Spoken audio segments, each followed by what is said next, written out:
सिटीमध्ये एक 1 बीएचके घेतला. 1 बीएचके घ्यायला 20 वर्ष, 25 वर्ष, 15 वर्ष, 20-20, 25-25 हजार रुपयांचा ई-एम-आय द्यावा लागतो आणि तो त्यानंतर ती प्रॉपर्टी स्वतःच्या मालकीची होते 20 वर्षानंतर.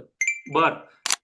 ते आता इमिडिएटली जर घेतलं, त्याचा हप्ता जरी आपण चालू केला आणि जर रेंटल म्हणून आपण इन्कम सोर्स त्यातून चालू केला, तर ती रेंटल इन्कम येतो आपल्याला त्याच्यातून साधारण म्हणजे 30-1 लाखाच्या 35-1 लाखाच्या प्रॉपर्टीमधून 1 बीएचके जर कन्सिडर केलं तरी 7,000 ते 8,000 10,000 च्या आसपास येतो.